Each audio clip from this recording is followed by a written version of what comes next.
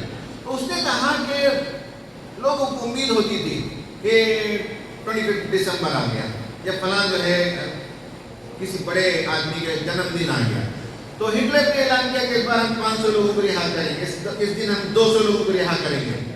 तो लोग उम्मीद लगाए बैठते थे। 25 दिसंबर आया तो उम्मीद लगाए बैठे थे हमारा नंबर निकलेगा। जैसे ही नंबर नहीं निकला तो उसने लिखा है 26-27 दिसंबर को कई लोग मर जाते थे, होपलेस हो गए, ना उम्मीदी की जिंदगी होती है, तो 2 दिन के अंदर मर जाते थे लोग। इसका काम यह था लोगों को सरवाइव करने के लिए पॉजिटिविटी देता था विक्टर फ्रैंकल। इसने लिखा है मेरा ये काम था कि मैं लोगों से कहता कि दोस्तों तुम कुछ ना कुछ दुनिया में करो, लोगों के काम आओ। अब जेल की जिंदगी है, ओपन जेल है, यहाँ क्या कर सकते। कहा कि ब्रेड मिलता था सबको 2-2 टुकड़े, तुम क्या करो किसी ज्यादा गरीब मजदूर मेहनती आदमी का अपना ब्रेड एक दिन भूखे रहो, इससे जो खुशी मिलेगी तुमको किसी और चीज से खुशी नहीं मिलेगी।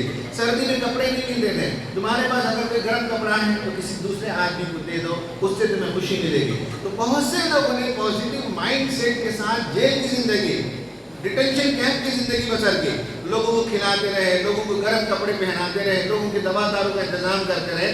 आखिरकार वर्ल्ड वॉर 2 में जर्मनी टूट गया, हार गया, बहुत से लोगों को ऑटोमेटिक रिलीज कर दिया गया। तो वो तमाम वो लोग थे जो पॉजिटिव माइंड सेट के थे, हालात का मुकाबला किया, चैलेंजेस का मुकाबला किया, अपॉर्चुनिटीज को फाइंड आउट किया कि कुछ ना कुछ मीनिंग तलाश करें जिंदगी में, उस मीनिंग के तहत लोगों की खिदमत करते रहे। वक्त आया तो बाहर निकल गए।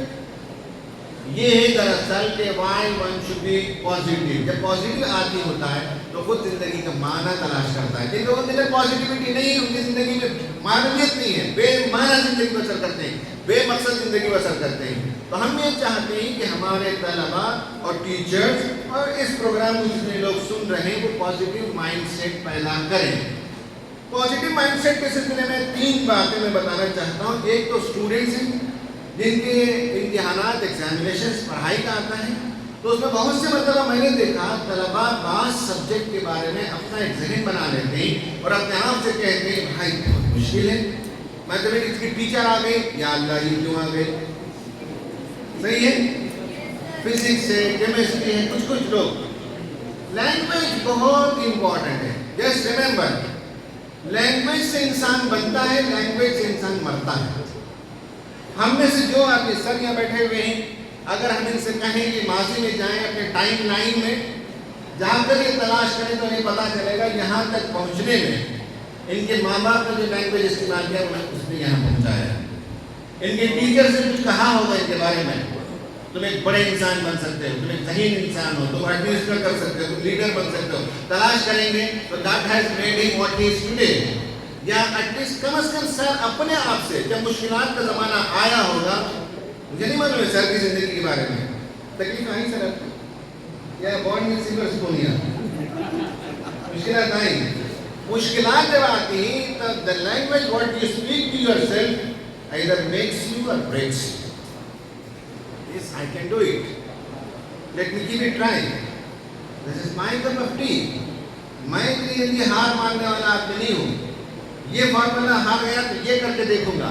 जो अपने आप से पॉजिटिव जुबान में बात करते हैं, दे बिकम ग्रेट पर्सन्स, और जो अपने आप से नेगेटिव जुबान में बात करते हैं, this is not my cup of T.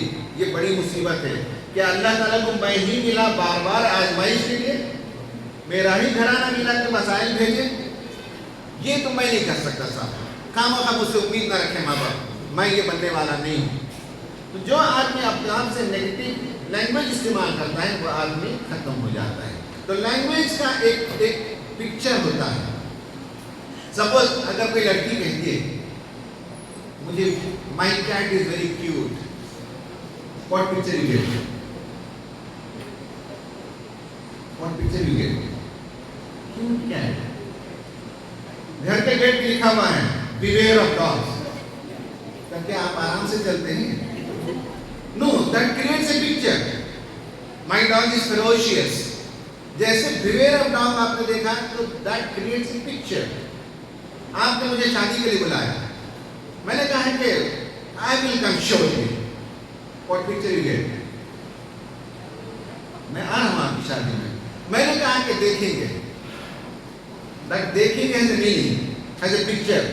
तो आप, मैंने जब कहा कि आप शादी में बुलाए, मैंने कहा देखेंगे, तो क्या आप मुझे शादी में आते हुए नजर आते हैं, देख पाते हैं? नहीं, करेक्ट है? Every word what you speak creates a picture. कुछ पिक्चर्स होते हैं जो इंसान को दबा देते हैं, कुछ पिक्चर्स हैं जो इंसान को उठाते हैं। You need to do hard work, you need to do hard work, you need to do hard work. बच्चों को टीचर्स कहते हैं, उसका मतलब है रोजाना वो पहाड़ खोद रहे होते, पहाड़ खोद रहे होते, इसकी वजह से वो पढ़ ही नहीं पाते। टीचर से जब कहा जाता है कि सबमिशन करना है, टीचर्स को टू मच ऑफ वर्कलोड। वो बुढ़िया जो बाजार में लोड लेकर चलती है, उनका पिक्चर वही जहन में आता है कि वर्कलोड लेकर चल रहे हैं। They don't become smart teachers. Language create pictures. You need to be very mindful of the language you speak to yourself. When you say workload, you become a laborer. When you say it's a project, you become a scientist. You become a smart person. You become an achiever. This is my project, I need to do it by today. This is my workload. तो नौकरानी बन गई, इसलिए नौकरानी के इतने सामने बर्तन डालते जाते इतना गुस्सा आता है। खासकर हमारे घर में जो मेहमान आकर चले जाते हैं, अगले दिन जब आती है तो पूछते क्या मैम घर में बहुत मेहमान आए शायद, क्योंकि मालूम है रोजाना 10 बर्तन धोती, आज 20 बर्तन धोना है। वो हमारी जो लेबरर होती है मेड, उसके लिए वर्कलोड है 20 बर्तन धोना। ये आज का प्रोजेक्ट है। मेरी बीवी कहती है कल मेहमान है, 20 बर्तन वो धोने के लिए तैयार हो जाती है। That is the project for her, she is present about it. तो लैंग्वेज इज वेरी इंपॉर्टेंट। क्या लैंग्वेज आप इस्तेमाल करते हैं अपने आप से बात करने के? मैं एक बेवकूफ़ हूँ, मैं एक नालायक हूँ, मैं एक फेलियर इंसान हूँ, मैं गुनहगार हूँ, खुदा मुझे नहीं चाहता। मेरे पास इतने केसेस आते हैं। कल तो एक लड़की 2 दिन से मेरे पास बैठी हुई थी, रोजाना मेरे पास आते रहते हैं लोग। मरकज में असर से मगरिब फ्री टाइम है, एनीबॉडी कैन वॉक इन, बाकी टाइम में हमारा टाइम होता है। तो उसका प्रॉब्लम यही है कि अल्लाह मुझसे चाहता नहीं, अल्लाह मुझसे नाराज है, मैं गुनहगार हूँ, मैं फलां हूँ, मैं कुछ नहीं कर सकती, मैं बोझ होते शौहर पर, दुनिया में मैं क्यों जीती हूँ। जितने अल्फाज इस्तेमाल करती है उतने एकदम डाउन। मैंने उसको तलाश किया तो मालूम हुआ कि बचपन में कुछ जुमले लोगों ने कसे थे उस पर। उससे किसी ने कहा कि तुम्हारी चमड़ी तो गोरी है लेकिन अकल तुम्हारी गोरी नहीं है, किसी ने कह दिया। तो हमने उसे रीफ्रेमिंग करना सिखाया। आप अपने आप को रीफ्रेम कीजिए। जब आपका ज़हन ये कहे कि मैं ये नहीं कर सकता, तो आप चैलेंज करेंगे किसने कहा मैं नहीं कर सकता। अल्लाह ताला ने मुझे वही दिमाग दिया जो आइंस्टीन दिया था। आइंस्टीन के दिमाग में मेरे दिमाग में कोई फर्क नहीं है, उतनी ही कैपेसिटी का माइंड दिया है, मैं इस्तेमाल नहीं करता तो ये मेरा कसूर है। तो you need to reframe that. मैं बेवकूफ़ हूँ, किसने कहा मैं बेवकूफ़ हूँ? अगर मैं कहूँ तो मैं मैथ्स में कम ले लिया, मैथ्स में कम नंबर लेने से कोई बेवकूफ़ हो जाता है। That is you need to reframe. अपनी जुबान को बदलने की ज़रूरत है। लैंग्वेज में जैसे ही चेंज करेंगे पिक्चर बदल जाएगा। You need to challenge yourself. जब भी आपके जहन में नेगेटिव थॉट्स आए तो you challenge yourself. Carol Dweck एक साइकोलॉजिस्ट है, वो कहता है ग्रोथ माइंडसेट। ग्रोथ माइंडसेट का मतलब यह है, वो कहता है कि हर इंसान ये बिलीव करे कि मैं इंटेलिजेंट हूं। आज अगर मैंने परफॉर्म नहीं किया, by learning, by observing and by constantly working, यानी मैं अगर सीखूं, मैं ऑब्जर्व करूं और मुस्तकिल में काम पे लगूं, तो मैं अपने इंटेलिजेंस को बढ़ा सकता हूं। This is called as growth mindset. Fixed mindset का मतलब है मैं इतना ही हूं, इससे आगे मैं नहीं जा सकता, मेरी सलाहियत इतनी ही है। तो आपने डग डाल दिए, आपने जो है सरेंडर कर दिया अपने आप के सामने, और आप ग्रोथ नहीं देना चाहते। बिजनेसमैन आप बनेंगे आगे चलकर, मैं बताता हूँ पर्टिकुलरली ग्रोथ माइंडसेट बिजनेस में इसलिए जरूरी है। चैलेंजेस सबको है, हम चैलेंजेस का तस्करा मत कीजिए, रोने मत रोइए। हुकूमत सही नहीं है, जीएसटी का प्रॉब्लम है, इनकम टैक्स का मसला है, ऑफिसर जो पैसे लेते हैं, सब दुनिया में कमाने वालों के साथ ये मसले मौजूद है। जो आदमी कमाते हैं क्या उसकी जीएसटी नहीं है? जो आदमी कमाते हैं क्या उसके साथ ऑफिसर लगा हुआ नहीं है? ग्रोथ माइंडसेट इज दैट कि आप अपनी सलाहियत को बढ़ा सकते हैं लर्निंग के जरिए से। Once you start learning you grow yourself. तो ग्रोथ माइंडसेट पैदा करना जरूरी है। ये स्टूडेंट्स के लिए मेरी पहली बात है। दूसरी बात है रिलेशनशिप। शादी होने का, मियाँ बीवी का रिलेशनशिप है, दोस्तों का रिलेशनशिप है, इसमें ऑलवेज पॉजिटिव माइंडसेट रखिए। लोग कहते हैं मैंने उसको 2 मरतबा फोन किया, 4 मरतबा फोन किया, उठाता ही नहीं, बड़ा मगरूर आदमी है। भाई किसने बता दिया कि फोन नहीं उठाने वाला मगरूर होता है? किसने कह दिया? चैलेंज सर, आपका सगा दोस्त है, हो सकता है कोई उसके घर में मसला रहा हो सकता है कि उसके पास जो है आउटगोइंग चार्ज नहीं हो सकता है कि उसकी तबीयत अच्छी नहीं है, हो सकता है उसका मूड अच्छा नहीं, आपसे बात नहीं करना चाहता। सब आज़ादी दीजिए, ऑल बेनिफिट ऑफ डाउट दीजिए, रिलेशनशिप को बेटर रखना हो तो पॉजिटिव माइंडसेट पैदा करना होगा। और लाइवलीहुड में, रिस्क तलाश करने में, दौलत कमाने में पॉजिटिव माइंडसेट, एजुकेशन में, रिलेशनशिप में, लाइवलीहुड में, हर जगह आपको पॉजिटिव माइंडसेट पैदा करना होगा, जिसकी स्थिति में आप तरक्की करते हैं। आखिरी बात मैं अर्ज करना चाहूँगा कि अल्लाह ताला ने कोई काम बेकार नहीं किया, अबस नहीं किया। हर चीज़ के पीछे पर्पस है। कायनात में आप देखिए, कुरान में कायनात के बारे में, यूनिवर्स के बारे में रिफ्लेक्शन करने के लिए 3000 से ज़्यादा वर्सेस हैं, 3000 से ज़्यादा। उन आयतों को पढ़ेंगे, उसे कंडेंस करेंगे तो 4 ही बात मिलती हैं। Number 1 is the vastness of universe. कायनात बहुत वसी है, समंदर बहुत बड़ा है, दरख्त के बेशुमार पत्ते हैं, दुनिया में बेशुमार मखलूक हमने पैदा किया। It's all about vastness. जितनी आयतें पढ़ेंगे वास्टनेस। नंबर 2 ये है कि कायनात में जो चीज़ें भी देखते हो उनमें एक रिदम है, एक ऑर्गेनाइजेशन है। सूरज के निकलने का एक टाइम है, अलर्ट तक नहीं होता। चांद के आने का एक टाइम है, सूरज ग्रहण होता है तो उसका एक टाइम है। हर चीज़ के लिए ऑर्गेनाइजेशन है। बारिश बरसती है औरंगाबाद में तो उसका एक टाइम है, और कितना बरसना है एक तय है। जिस दिन ज़्यादा हो जाए तो कहते ज़्यादा बारिश हो गई, जिस दिन कम हो गई तो हम कहते हैं कम बारिश हुई। इसलिए फिक्स है वो सब। ये सब जो है अल्लाह ताला ने बनाया, तो ऑर्गेनाइज एंड रिदम है। नंबर 3 अल्लाह ताला ने कायनात में जितनी चीज़ें पैदा की उनमें आर्टिस्ट्री है, हुस्न है। कोई चीज़ ऐसा नहीं जिसे भद्दा कह सकते हैं। तो आपको अल्लाह ताला ने बहुत हसीन पैदा किया। गौर करके देखिए कितना ब्यूटीफुल बनाया। 2 हाथ दिए, 2 पैर दिए, आंखें दी, हर चीज़ को आप गौर से देखिए, प्रोपोर्शन कितना है। तो ये आपको अल्लाह ताला ने बहुत खूबसूरत हसीन बनाया। हर चीज़ को, पूरी कायनात में, पहाड़ों को देखिए हुस्न है, चरिंदों को देखिए, परिंदों को देखिए, ज़ीब्रे की धारियों को देखिए, और लेपर्ड के छींटे को देखिए, हरन के छींटों को देखिए। हर चीज़ में आर्टिस्ट्री है, और आप भी मास्टरपीस है आर्टिस्ट्री का। तो you need to respect yourself. और आखिरी चीज़ ये है कि पर्पसफुलनेस। कायनात में जितनी चीज़ें हैं हर चीज़ का एक पर्पस है, तो सारी कायनात पर्पसफुल हो। और आपको अल्लाह ताला पर्पसलेस पैदा करते, ये हो ही नहीं सकता। अगर आपने अपने आप को पर्पसलेस रखा है तो आप यूनिवर्स के साथ अलग हैं, यूनिवर्स के साथ नहीं चल रहे हैं। अगर आपने जिंदगी में पर्पस पैदा किया, ग्रेट लेक्चरर बनना है, बड़े प्रोफेसर बनना है, इंजीनियर बनना है, डॉक्टर बनना है, मिलियनर बनना है, बिलियनर बनना है, ग्रेट ऑरेटर बनना है, ग्रेट राइटर बनना है, ग्रेट सिंगर बनना है, यू हैव सम ऑब्जेक्टिव। अगर कोई गोल है, पर्पस है, तो यू बिकम ग्रेट। ये पॉजिटिव माइंडसेट है। पर्पस ही ना हो, पूरी कायनात पर्पस के साथ है। सूरज बेमकसद नहीं, चांद बेमकसद नहीं, हवाएं बेमकसद नहीं चलती, घने घने बागात अल्लाह ताला ने बेमकसद पैदा नहीं किए, पहाड़ों को अल्लाह ताला ने बेमकसद गाड़ नहीं दिया है। हर चीज को उसने जब पर्पस के लिए पैदा किया, तो क्वेश्चन है कि व्हाट इज योर पर्पस। अगर आपने जिस दिन उसे तलाश कर लिया, आप तरक्की कर गए। जिस दिन आपने तलाश नहीं किया मेरी जिंदगी का मकसद क्या है, तो सुबह बहुत से लोग उठते नहीं। माँ बाप शिकायत करते हैं हमारा बच्चा 12 बजे 1 बजे उठता है। उनसे कहता अगर 8 बजे उठ भी जाए आपका बच्चा करेगा क्या? करने के लिए कुछ नहीं। जब पर्पस ही नहीं है तो बेहतर है सोया रहे। कुछ करना हो, उठने के बाद एक्सरसाइज करना है, अम्मी के लिए सब्जी लाना है, उसके बाद फला किताब पढ़नी है, फला काम करना है, पैसे कमाना है। If you have a purpose तो 8 बजे उठेंगे, पर्पस नहीं तो सोए रहिए, क्या फर्क पड़ने वाला है। तो जिंदगी में जिनके पास पर्पस होगा वो तरक्की करेंगे, जिनके पास पर्पस नहीं होगा वो जिंदगी में ज़वालजुदा हो जाएंगे। मैं चाहता हूँ कि हमारे बच्चे, हमारी बच्चियाँ, मैं इन सबसे बड़ी मोहब्बत रखता हूँ नई नस्ल से, इसलिए कि आप ही हमारी मीरास हैं, आप ही इस मुल्क का मुस्तकबिल हैं। इस मुल्क को सही दिशा देना, इस मुल्क को रास्ता दिखाना, इस मुल्क में पॉजिटिविटी लाना, इस मुल्क में कॉन्स्टिट्यूशनल वैल्यूज को प्रोटेक्ट करना नई नस्ल का काम है। अगर आप पर्पसफुल हो जाएं, आप पॉजिटिव माइंडसेट के साथ जिंदगी गुजारना सीखें, तो इंशाल्लाह आप भी बदलेंगे, आपका घर भी जन्नतनुमा होगा और ये मुल्क भी इंशाल्लाह खुशगवार माहौल के अंदर बदल जाएगा। अल्लाह ताला से दुआ है कि अल्लाह ताला आपकी जिंदगियों को कबूल फरमाए। आमीन व आखिरु दावाना अनिल हम्दुलिल्लाहि रब्बिल आलमीन।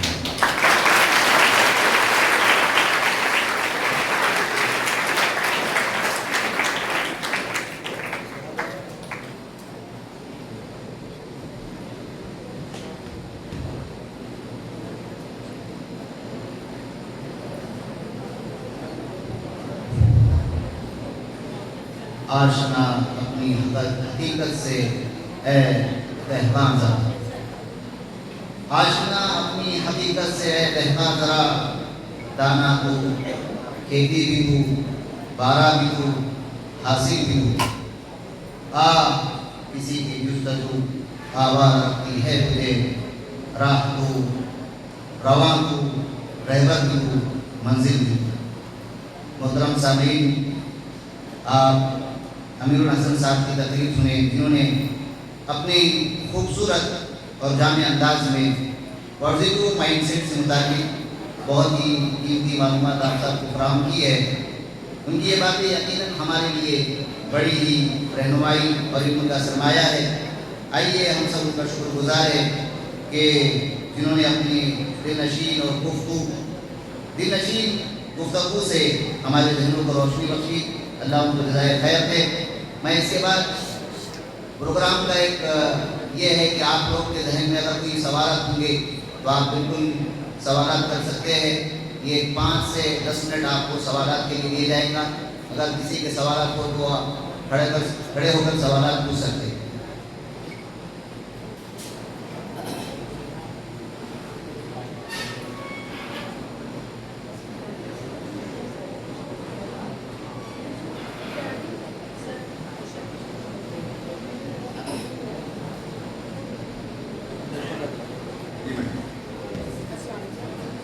सोशल इश्यूज के लिए क्वेश्चन पूछने को चाहती हूँ कि थोड़ा सा बच्चियों को कुछ तरबियत दी जाए, क्योंकि फैमिली इंस्टीट्यूशन जो है तो ज़्यादातर शादियों के बाद दूर जा रहा है, मतलब बिखर रहे हैं फैमिलीज, लड़कियों की शादियाँ होने के बाद। तो उसके लिए कुछ बच्चों के लिए थोड़ा सा माइंडसेट, मतलब पॉजिटिव माइंडसेट उनको घर में से मिलता है, तो वहाँ जाके निगेटिव माइंडसेट होता है, कुछ थोड़ा सा। हाँ देखिए, इसके बेहतर तरीका यही है कि आप बच्चियों के लिए हो, बच्चों के लिए हो, एक दिन का वर्कशॉप कीजिए प्री मैरिज काउंसलिंग। एक तो जुमले से नहीं, आप लड़के और लड़कियों दोनों के साथ बिठाएं। हम पूरा आपको फार्मूला देंगे। तो प्री मैरिज काउंसलिंग में शादी को कैसे निभाया जाए। लड़कों की नफ्सियात अलग होती है जो लड़कियाँ नहीं समझ पाती, इनकी नफ्सियात अलग होती है जो ये लोग समझ नहीं पाते, है ना। ये सब मसाइल होते हैं। इसलिए मेरा ख्याल है कि ये आप कीजिए, अपने कॉलेज की तरफ से भी कर सकते हैं। नंबर 1। नंबर 2 जो है लड़कियों के लिए, आप चाह रहे हैं, कल एक लड़की आई मेरे पास, बहुत अच्छी बच्ची, बहुत प्यारी, काफ़ी तालीम उसने हासिल की, साइकोलॉजिस्ट भी है, शादी में 4-5 महीने हो गए, शौहर ने 2-3 मरतबा तलाक की धमकी दी। उसकी वजह यह है कि बार बार ये कहती थी कि इस्लाम ऐसा कहता है, इस्लाम ऐसा कहता है, इस्लामिक साइकोलॉजी, इस्लामिक फलाम। तो वो चिढ़ गया और चिढ़ने से उसने कहा कि भाई तुम लोग बहुत ज़्यादा जो है एलोकेट हो, फना हो, ये मेरे साथ चल नहीं सकता, तुम अपना रास्ता देखो, मैं अपना रास्ता देखता हूँ। तो मैंने उनसे कहा कि भाई जब तक लड़के की समझ ना लें, आपका एक बैकग्राउंड है, लड़के का एक बैकग्राउंड है, आपका एक हो सकता है दीनी बैकग्राउंड हो, लड़का एक नॉर्मल दीनदार होगा, सही है, जुम्मा टू जुम्मा नमाज पढ़ने वाला, रमजान में 2-4 रोजे रख लिया, कंदोरी का फातिहा कर लिया, 12वीं 11वीं कर लिया, भाई उसके नजदीक इस्लाम यही है ना। तो आप जाने के साथ पूरा इनकलाब बर्पा कर देंगे, इज इट पॉसिबल? तो ये जो प्रॉब्लम है, लड़कों को आप समझें, उसके बैकग्राउंड को समझें और धीरे धीरे आप अपना जो है, अपना जो नुक्ता नजर वो बयान करके उसको समझें। तो डे 1 से आप हाई डोसेज देना शुरू कर देंगे तो रिएक्शन होगा, सही है। मेडिसिन में आपको 1000 mg की गोली नहीं देनी है, पहले तो आप 200 mg दीजिए ना, फिर बढ़ाइए। तो एक प्रॉब्लम लड़कियों का हो, लड़कों का हो, डे 1 से आप हायर डोसेज ना दें अपने स्पाउस को, समझने की कोशिश करें। उससे पहले की बात है, लड़के और लड़कियां शादी से कबल बड़ों की निगरानी में 1 घंटे के लिए मुलाकात करें। रसूलुल्लाह सल्लल्लाहु अलैहि वसल्लम ने कहा है कि लड़की को देख लो जिससे तुम शादी करना चाहते हो। आज सिर्फ देखने का मसला नहीं है, मालूम कर ले माइंडसेट क्या है, आइडिया क्या है। आपका और उनका थॉट प्रोसेस मैच नहीं होता है तो शादी मैच नहीं हो सकती। थॉट प्रोसेस मैच हो, एक आदमी दीनदार हो, एक आदमी जो है दीन बेजार हो, एक आदमी पर्पसफुल हो, एक आदमी एक ड्रिंक एंड बी मेरी वाला आदमी हो, तो दो लोग जमा ही नहीं हो सकते। तो सबसे पहला काम शादी से पहले एक दूसरे को समझे, 1 घंटे की मुलाकात करें, अंडरस्टैंड करें, कम अज कम जो फिक्र में, थॉट में, आइडिया में मैचिंग हो, तब आगे बढ़ना चाहिए। ठीक है बेटा, और कोई सवाल?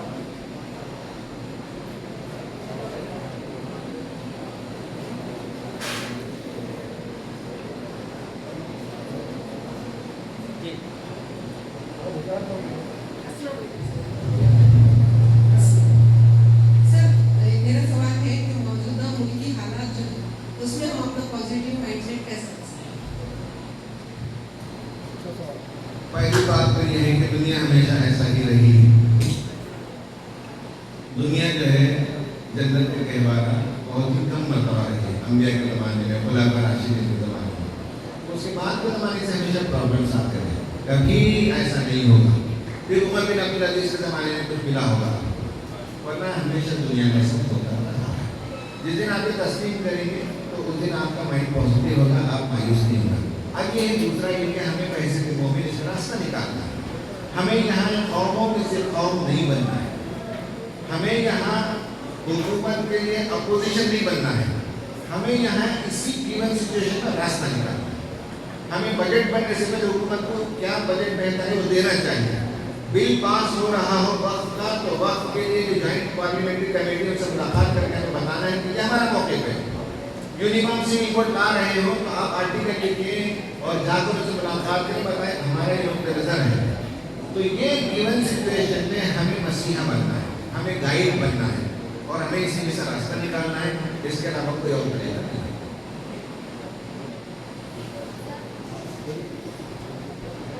इस बेटे अरे शर्माइए नहीं, मैं आ जाऊँ सर, आ जाऊँ। सर, उनकी बारी, उनकी बारी।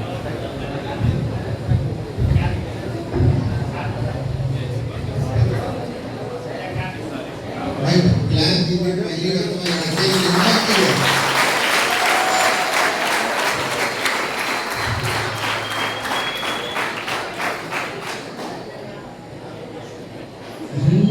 ब्यूटी का ये सोचते हैं कि हमसे नहीं होगा, तो नेगेटिव थॉट ज़्यादा आ जाता है। तो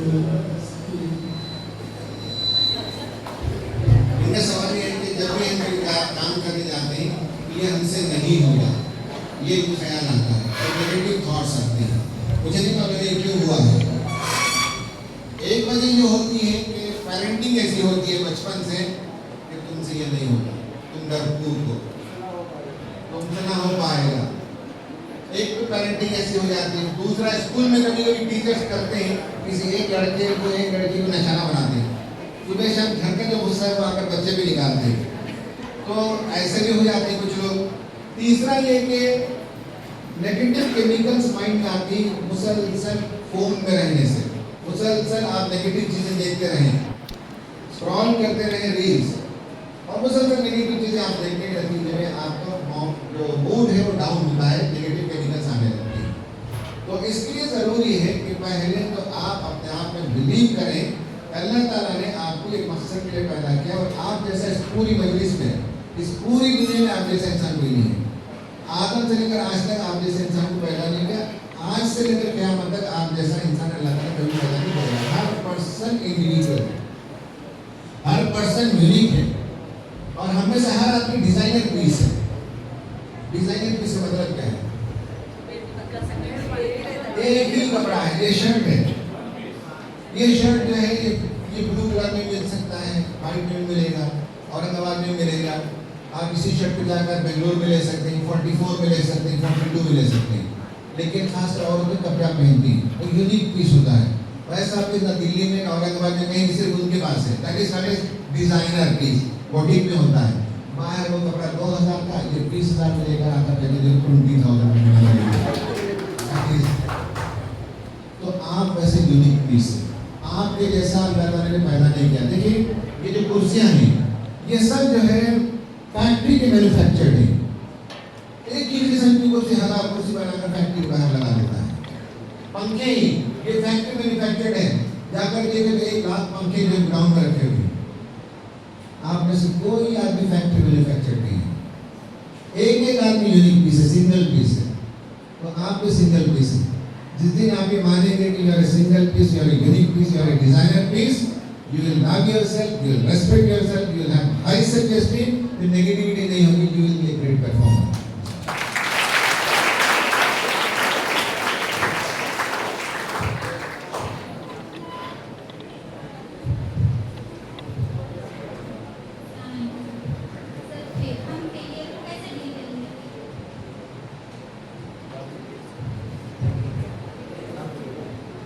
हम फेलियर को कैसे डील करेंगे? देखिए, जब हम पॉजिटिव माइंडसेट कहते हैं तो ये बात भूल जाइए कि एवरीथिंग विल बी रोजी एंड रोजी, ऐसा नहीं होता है। पॉजिटिव माइंडसेट का मतलब ये नहीं है कि ऑल इज वेल। अगर किसी ने ऐसा कहा हो तो गलत है। पॉजिटिव माइंडसेट का मतलब ये है कि फेलियर होगा। फेलियर होने के बाद हमारे यहाँ साइकोलॉजी में we don't have a word called as failure. We don't have a word. तो आप अपनी डिक्शनरी से फेल्यूर को निकाल दीजिए, नेवर। मतलब आप फोन में जब टाइप करते हैं तो आपने देखा वर्ड सजेस्ट करता है। आप वहाँ एक जगह प्रेस करें तो एक ट्रैश बॉक्स आता है, ट्रैश, उसको वहाँ जगह डाल दें, फिर आपको सजेस्ट नहीं करेगा। करेक्ट है? आप अपने डिक्शनरी के अंदर फेल्यूर को प्रेस करके पकड़िए और ट्रैश में जगह डाल दीजिए। There is nothing called as failure, it is only feedback. अगर आज हमने 20 नंबर लिया है तो दैट इज ए फीडबैक कि हमने इस सब्जेक्ट को कितना समझा है। अब हमें मालूम है कि 20 इसलिए आए कि हमने इस फॉर्मूले को नहीं समझा, इस टेबल का नाम याद नहीं किया, इस साइंटिस्ट का नाम याद नहीं था, ये रिएक्शन हमें नहीं मालूम था।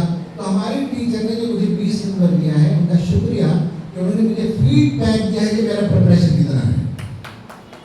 यस, ये तो सपोर्ट है। ये दुश्मन नहीं है आपके, ठीक है, जो आपको फेल करते हैं। अच्छा, आपका सवाल इधर देखता हूँ। तो फेल्यूर नहीं है, it's a feedback. Always business में आप नीचे चले गए, इट्स ए फीडबैक। एग्जामिनेशन में नीचे चले गए, फीडबैक। बीवी नाराज होकर मैं के चली गई, that's a feedback of your behaviour. Is it right? Does it make sense? Right. और कोई सवाल? यस, आइए, इधर आइए।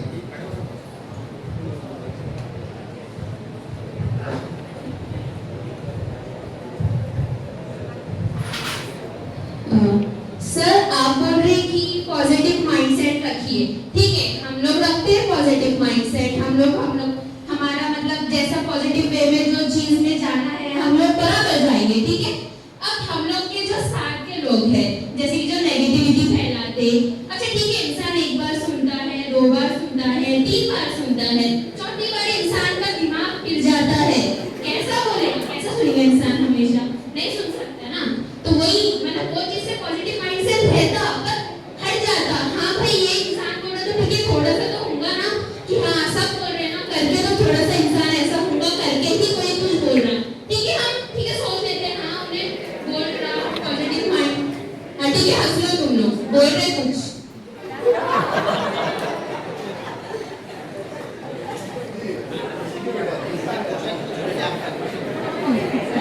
हम बता रहे सब लोग वैसे।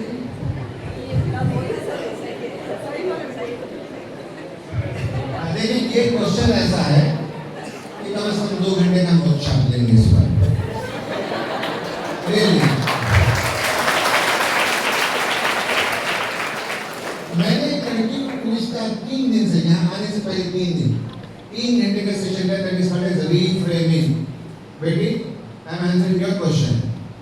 अच्छा तुम्हारा जवाब ये है कि हम आप पॉजिटिव अभी देख लीजिए, अभी हंस रहे थे, हम सवाल कर रहे थे, आप बोलिए अब फिर नेगेटिविटी है ही इस बात में। नहीं, हाउ टू, देखिए मैं रीफ्रेमिंग करता हूँ। How do you understand that their laughing is a criticism to you? किसने कहा कि उनका हंसना आपकी तनकीद?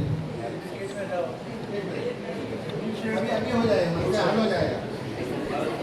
किसने कहा कि इनका हंसना आप पर तनकीद? इनका हंसना नेगेटिविटी, किसने कहा? तो एक नेगेटिविटी आ रही है ना हमारी तरफ कि हाँ भाई हम कुछ बोलना चाह रहे हैं, वो लोग हंसेंगे तो फिर हम लोग को तो बोलना ही नहीं ना सर।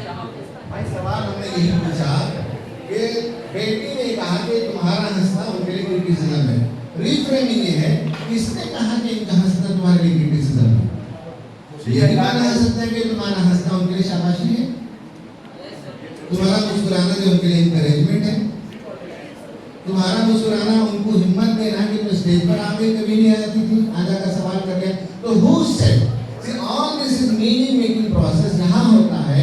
नेगेटिविटी के नतीजे में कोई हमें देखकर हंसता भी तो समझते हैं हमें चिढ़ा रहा है। तो लेकिन है उसका पूरे काम का प्रोसेस का 3 घंटे का जो प्रोसेस है रीफ्रेमिंग। तो हमें जो है रीफ्रेम करना है सामने वाले की बात। शादी में गए और हमने सलाम वालेकुम कहा, फिर आपको भेज दिया आगे दावत में, ठीक है, मैं और मेरा भाई दोनों गए, सलाम वालेकुम। अब एक भाई ने कहा कि भाई आज कुछ प्रेशर है इनका शादी का, कुछ हुआ होगा शादी में। दूसरे भाई ने कहा मगरूर आदमी है, शादी में बुलाया लेकिन सलाम का जवाब नहीं दिया, कर जो मुलाकात नहीं। वो आदमी क्या है हमें नहीं मालूम है। It's all inside your head, what the meaning you are giving. माने जो आप देते हैं आपकी पॉजिटिविटी है, नेगेटिविटी है। उस आदमी में कुछ नहीं है। जिसने कहा कि वो आज परेशान है, कोई मसला है, घर में शादी हो रही है, उसने पॉजिटिव माइंडसेट के साथ उस कोल्ड रिस्पांस को देखा। उस कोल्ड रिस्पांस को नेगेटिव माइंडसेट वाला देखा कि मकबूल आदमी है, हमें वेलकम नहीं किया।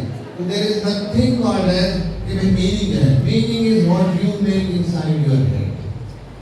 अच्छा नहीं, इतना सिंपल है, you need to learn. 1 minute के जवाब में नहीं है, आप जाइए किसी के पास बैठिए, सीखिए। मेटा मॉडल कहते हैं लैंग्वेज में, लैंग्वेज प्रोसेसिंग का मेटा मॉडल होता है। मेटा मॉडल का रीफ्रेमिंग होती है। वो जिस दिन सीख जाएंगे you will be on top इंशाल्लाह। बहुत शुक्रिया जज़ाकल्लाह। यहाँ पर असल में अभी वक्त नहीं है कि हम कोई और दूसरा को सवाल ले सकें, इसलिए